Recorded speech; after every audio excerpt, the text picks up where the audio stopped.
नमस्कार, मैं हूं आपके साथ अंकिता पाल। ब्रीडिंग की शुरुआत करते हैं। हिमाचल प्रदेश में पूर्व सीएम जयराम ठाकुर ने कहा कि लोकसभा चुनाव के लिए बीजेपी पूरी तरह से जुट चुकी है।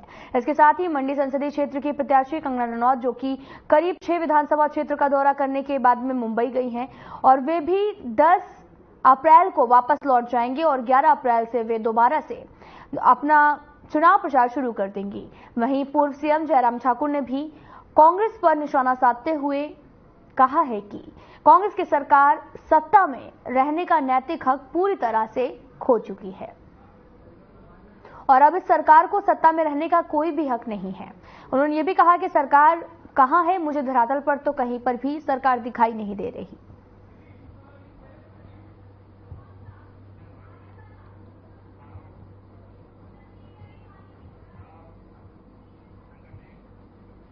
खबर हमीरपुर से है, जहां पर बीजेपी प्रत्याशी राजेंद्र राणा ने सीएम सुखविंदर सिंह सुक्खू के बयान पर पलटवार किया।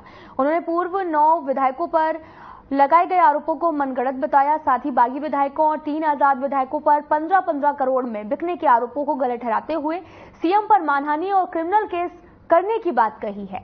इसके साथ ही उन्होंने ये भी कहा कि सीएम अपना मानसिक संतुलन खो बैठे हैं और अनाप शनाप बयानबाजी भी कर रहे हैं। बीते दिन सीएम सुक्खू ने ऊना में बागी पूर्व विधायकों और आजाद विधायकों पर आपको बताते चलें कि गंभीर आरोप भी लगाए थे। साथ ही इन्हें जेल में डालने का बयान दिया, जिस पर बीजेपी प्रत्याशी राजेंद्र राणा ने कड़ी प्रतिक्रिया भी दी है। मुझे लगता है कि प्रदेश के मुख्यमंत्री सुखविंदर सिंह सुक्खू जी, लगता है कि मानसिक संतुलन इनका इम्बैलेंस हो गया है। जिस तरीके से आप बात कर रहे हैं कि आपके ऊपर सभी जो 6 के विधायक और 3 इंडिपेंडेंट के विधायकों के ऊपर आरोप लगाए जा रहे हैं कि 15-15 करोड़ रुपए में ये लोग जो है बिक गए। मुझे लगता है कि इनको सरकार को जल्दी चाहिए कि इनको किसी अच्छे डॉक्टर के पास जरा चेक करवाएं। मन गढ़ंत आरोप लगा रहे हैं और पूरी तरह इम्बैलेंस हो चुके हैं। और जिस तरीके से ये बात करें कि मेरे पास सबूत है, ये सलाखों के पीछे जाएंगे। मुझे लगता है कि इनको जो है अपना मानसिक संतुलन जो है वो जो बैलेंस इनका बिगड़ा है उसको डॉक्टर के पास चेक करवाना चाहिए। सबूत है तो पब्लिक के बीच में सार्वजनिक करें और बाकी के सबूत इनके पास हैं तो कोर्ट में पेश करें और कोर्ट में जाके कल 10 बजे से पहले खबर धर्मशाला से है, जहां पर कांग्रेस का दामन छोड़ बीजेपी में शामिल हुए पूर्व विधायक और बीजेपी उम्मीदवार सुधीर शर्मा ने प्रदेश के सीएम सुखविंदर सिंह सुक्खू पर मानहानि का नोटिस जारी किया है। उन्होंने कहा कि सीएम का यह भी बयान है कि 15-15 करोड़ रुपए में विधायक बिके हैं, उस पर उन्हें कानूनी नोटिस भेजा गया है। इसके साथ ही उन्होंने ये भी कहा कि अगर सीएम के पास इसके सबूत हैं तो वे जनता के समक्ष रखें। मंच पर चढ़कर तो कुछ भी बोल दिया जाता है। साथ ही ऐसी बातें कोई भी व्यक्ति डर कर या बौखलाहट में करता है। साथ ही उन्होंने ये भी कहा कि सीएम को ये शोभा नहीं देता। मुख्यमंत्री सुक्खू का ये बयान कि सारे के सारे विधायक जो हैं वो 15-15 करोड़ में बिक गए, बहुत ही हास्यास्पद है। पहली बात तो मैं ये कहना चाहूंगा कि मैंने आज ही उनको नोटिस दिया है, मानहानि का दावा उनके ऊपर किया है।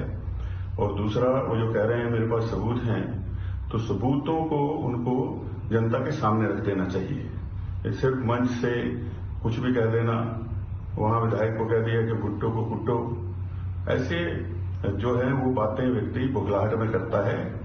मैं पूछना चाहता हूं कि हमीरपुर में जो कैप्टिव माइनिंग का क्रशर है वो किसका है? और आप दुबई गए इन्वेस्टर मीट के लिए, लेकिन वहां इन्वेस्टर मीट हुई नहीं। सरकारी खर्चे पर आप किसी के निजी फंक्शन में शामिल होने चले गए, उसमें किसका पैसा खर्च हुआ? और उसके साथ साथ जो वर्तमान में बद्दी के अंदर इंडस्ट्रियां हैं, 1 महीने के अंदर अंदर सेल और परचेज जो है और रीसेल हो रही है डबल दामों पर। हिमाचल प्रदेश राज्यसभा सीट पर कांग्रेस के पास में बहुमत के बावजूद बड़ा उलटफेर हुआ था, जिसमें कांग्रेस के दिग्गज नेता अभिषेक मनु सिंघवी को मिली हार अभी भी हिमाचल की सियासत में छाई हुई है। अभिषेक मनु सिंघवी विशेष रूप से हिमाचल प्रदेश उच्च न्यायालय पहुंचे। 27 फरवरी को हिमाचल राज्यसभा की एक सीट पर चुनाव हुआ था, जिसमें 3 निर्दलीय समेत 6 कांग्रेस बागी विधायकों ने कांग्रेस के उम्मीदवार अभिषेक मनु सिंघवी के खिलाफ वोट भी दिया था।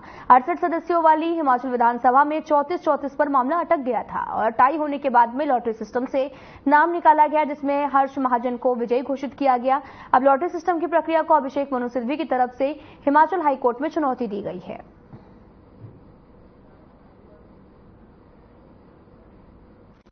मैंने यहाँ याचिका दर्ज की है आज। वो चुनाव को चुनौती देने वाली याचिका है और उस याचिका में महत्वपूर्ण कानूनी मुद्दे उठाए गए हैं। माननीय उच्च न्यायालय अपने नियमों के अनुसार उस याचिका को देखेगा और उसके बाद उसमें अग्रिम आगे प्रक्रियाएं होंगी। चुनाव का खेल खत्म हो गया, चुनाव की बात खत्म हो गई। ये एक कानूनी प्रक्रिया है, इसमें कोई राजनीति नहीं होती है। और एक ऐसा थोड़ा सा विचित्र सा नियम है कि ऐसी याचिका दायर करने के लिए भी याचक को खुद पेश होना पड़ता है। आमतौर पर दायर करने के लिए खुद पेश होना आवश्यकता नहीं होती है, लेकिन चूंकि नियम ऐसा है इसलिए मैं आया।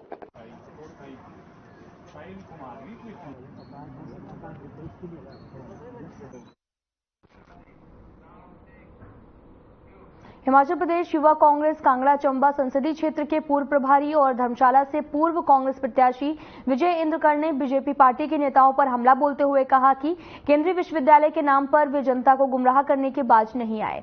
बीजेपी की नालायकी के कारण आज तक न तो केंद्रीय विश्वविद्यालय धर्मशाला और न ही देहरा में स्थापित हो पाया है।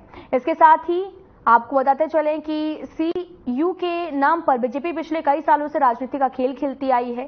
साथ ही विजय इंद्रकरण ने यह भी कहा कि धर्मशाला में धरातल पर विकास के कई काम हो रहे हैं और छोटी मोटी जो अड़चने हैं वो भी रुके हुए हैं, जिन्हें भी शुरू कर दिया जाएगा।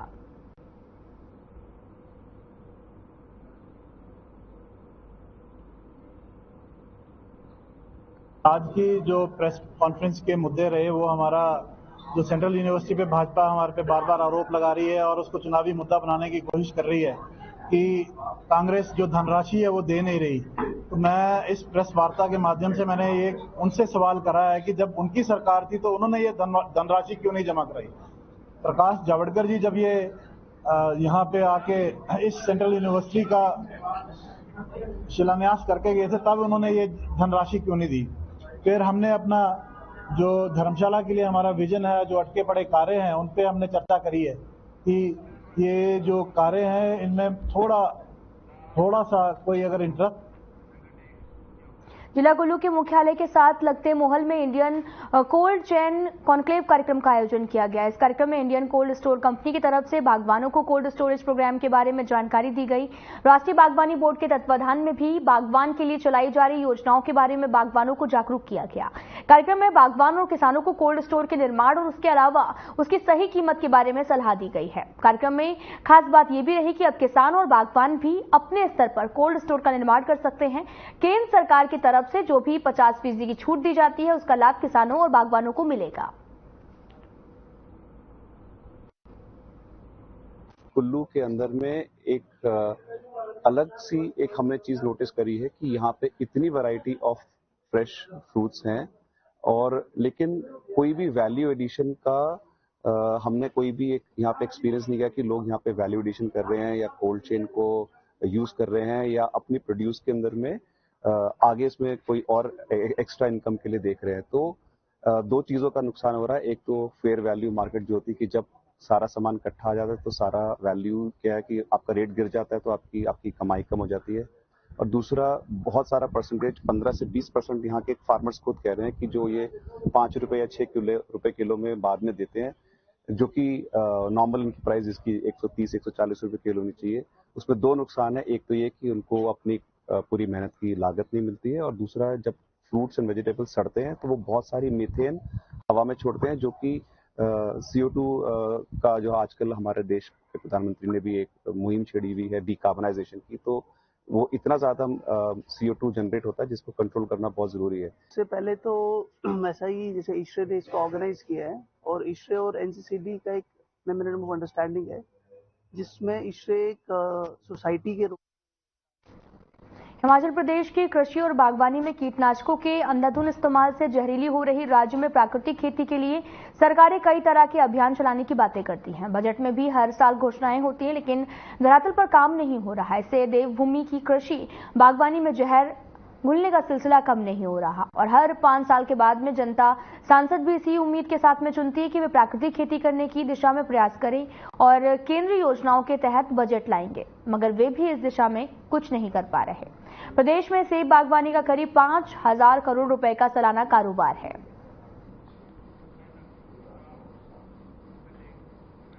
फिलहाल इस वीडियो में इतना ही। नमस्कार।